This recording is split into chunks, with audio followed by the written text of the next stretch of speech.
welcome back to the class, everyone.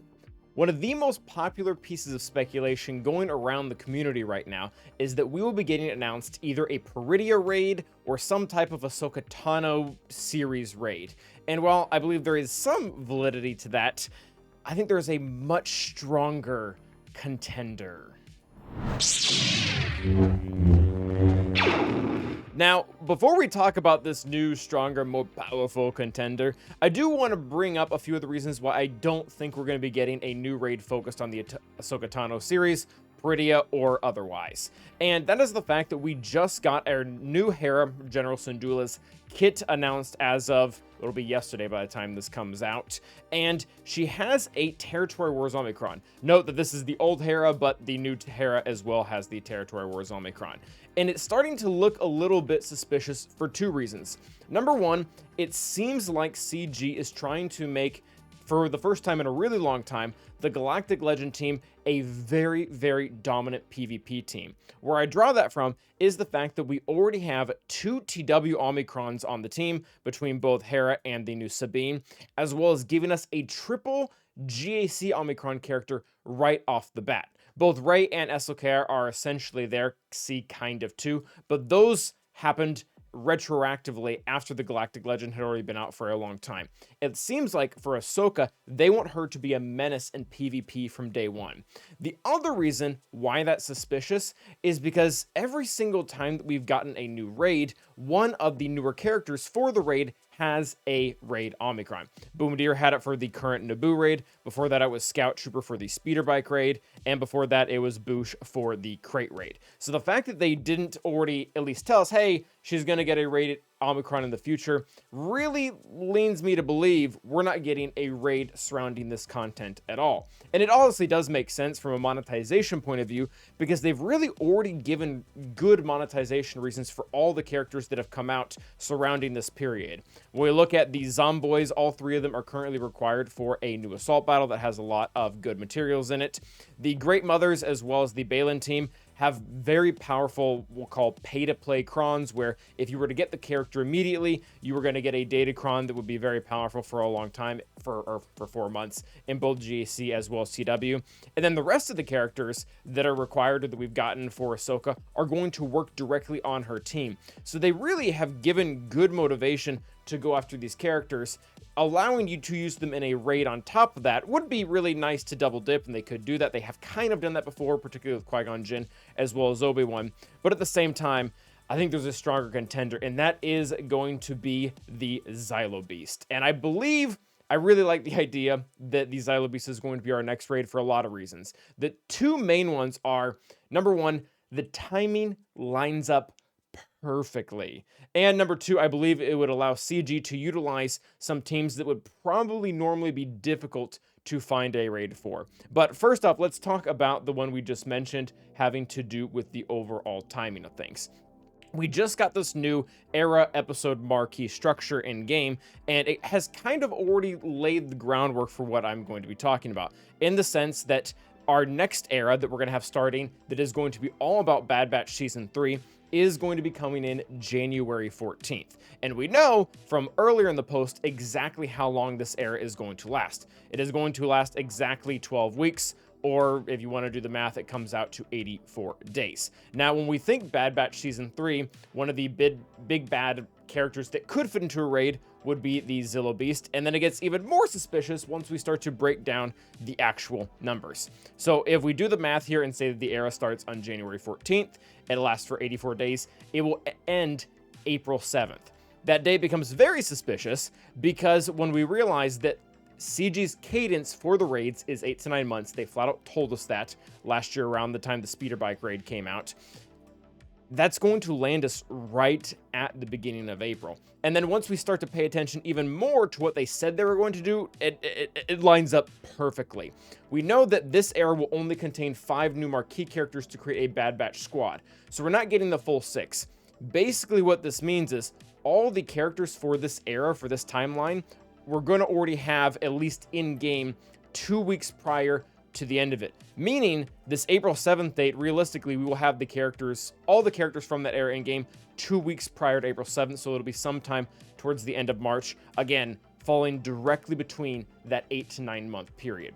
So while I guess they could do a prettier thing 3 months after all those characters are already in game and are for more or less free to play farmable, I think this becomes a much more attractive monetization model where they will pretty much do exactly what they did with the Naboo raid, where they will set it up so that there are characters in game that aren't even free to play farmable that we will need to be able to go full force against the new raid. That was the case with Qui-Gon Jinn. Obi-Wan himself actually became free to play farmable the day the Naboo raid hit, so it just seems like a very different cadence to have all the characters in game available 3 months prior, and then just let everyone kind of accumulate them and get ready, and then be able to max the day around raid 1, at least from an end game perspective, because that seems to be how most of the raids are being built right now, with an end game perspective in mind. Now, we talked about the timing. It lines up perfectly. Now, the other question, really the final question, is do we even have enough teams to be able to do a Zillo Beast type raid? And I think the answer is yes, and it actually becomes really exciting.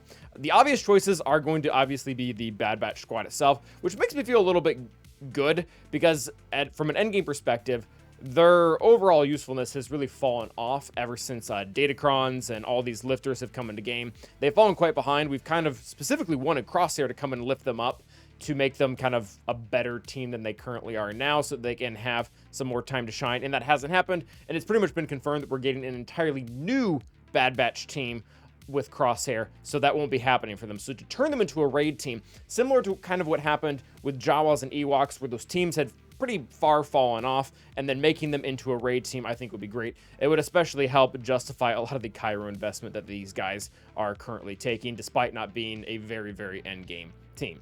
The next one would be the 501st, and while I realize I don't think that Fives or Echo were actually ever fighting the Zillo Beast, it's close enough. It's kind of the same comparison as B2 and Magna being used in the Naboo raid. They weren't technically there, like, at all, because the Separatists hadn't come together in that way at that point. But at the same time, General Skywalker, along with members of the 501st, did fight against the Zillo Beast. So to allow this entire squad to work makes perfect sense, and again, would give them another use outside of where they're currently used. So Bad Batch Squad 2, we kind of briefly talked about this. We know we're getting 5 new more characters to make a new Bad Batch squad. Spoiler alert, instead of Tech, it'll probably be Crosshair. That'll be it. One of them will very much likely have the new raid Omicron that's currently missing from the game. And then what the other squads would be, this is going to be really interesting. I want to talk about this one next, and it's actually going to be a First Order Kylo Ren squad. And a lot of people are probably really confused right now, because obviously in Bad Batch Season 3, as well as in the Clone Wars, the First Order didn't exist at all. And that's true. But there is a comic book series, canon comic book series by Marvel/Disney, that came out where Kylo Ren and the First Order that he's leading at the time actually do fight a Zillo Beast. It's actually kind of a cool comic book. But that besides the point, I think that gives them enough wiggle room to be able to use a squad like this in the raid. And for those of you who really don't think that that's possible at all, I would remind a lot of you to look back to the Crate raid, where they already did something really, really similar. One of the factions that was allowed in the Crate raid were the Old Republic. The Old Republic were not in Mando Season 2 at all. Not even a little bit. But for anyone who's played the KOTOR games, you know that Revan, on his quest to find all the star maps, had to battle a Crate dragon to be able to get to one of the star maps. Therefore, Old Republic got to be included here as our 5th faction. So to me, it makes all the sense in the world to, again, take a reference like that out of something, and that wasn't even canon, this is technically canon, but to take a reference like that to allow an entire other faction that has yet to be used for a raid. Now, I think they will be a little bit more limited as into how the First Order can be used, because if I know that comic book well enough, it actually happens before The Force Awakens, which means we probably shouldn't be allowed to use Supreme Leader Kylo Ren, or maybe even Kylo Ren Unmasked. But I feel like a lot of the kind of NPC-ish First Order characters, along with the original Kylo Ren, are totally on the table to be used as a faction for that. Kind of, again, resembling a lot of what the Old Republic did in the Crate raid. Now, that gets us to 4 teams and actually a total of, 20 20 characters total. And for the Naboo raid, we had 30. So I think they're going to try to want to get to a very similar number, but this is where it starts to get a little bit hairy. I realize that there's probably going to always be like miscellaneous characters. This happened in this current raid too. We have some characters that just end up being left over from other factions, but Padme, General Kenobi, kind of Cody, and then other First Order characters that all had interactions with the Zillo Beast, whether it be in the Clone Wars or again in the comic book that we just mentioned over here. We could also include R2 and 3PO and Mace and Ayla in there as well. I'm specifically not wanting to do those 4 characters purely because they've already been used in other raids, and I think CG is going to want to leverage new characters. They're not going to want to just let people keep using the same R9s or R7s or whatever it is that everybody has. Now, that being said, that becomes super awkward when I talk about what I think will be the last 5 characters, and that is going to be some type of Empire. The Empire are fighting against the Zillo Beast in Bad Batch Season 3, and as you can see here, we are already repeating characters from the speeder bike raid quite easily. And when I look at the rest of the Empire faction, man, there's not a lot of wiggle room. You either get into really weird things like Inquisitorius or Imperial Remnant that definitely weren't there, or you're left with speeder bike raid characters. So I'm not sure if they could actually use Empire. They might let us double dip. They might bring in the R2, the Ayla that I talked about previously. There is wiggle room as to exactly what they will do. I do not know. And then as a pipe dream for Calvin, we are going to talk just very briefly about adding Delta Squad to the game. We know that in the Bad Batch series, we have seen them, or at least Scorch at a minimum.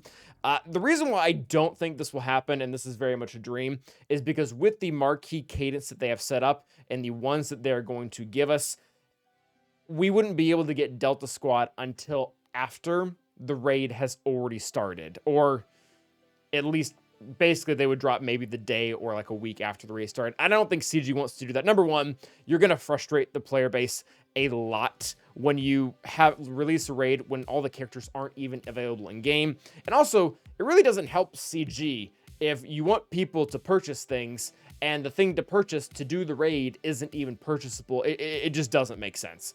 So maybe it'll happen.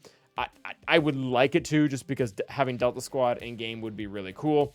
But at the same time, the timeline for that specifically doesn't quite meet up. And even if they don't do that, we still can get to the 30 character count here, but it will require us to either get really lenient on what we decide can be a raid character, or it'll cause us to repeat it. So overall, that is my overall theory for why I think the next raid will be the Zillo-based rather than something on Peridia, because a lot of these characters have already kind of filled things up. And by the way, every single one of these old characters, the other character that came before them was all of our last raid characters. So if this is a raid, which I guess it could be, then that means that CG is pretty much just going to make every single new character raid character. At least that's what historically it would mean. But at any rate, these all have really good places. The timing does line up perfectly. And on top of that, I think there are more than enough teams out there to be able to fill up what they would need to be able to call it a raid. So that is going to be the video. Thank you guys for watching. Let me know what you think. And as always, stay awesome.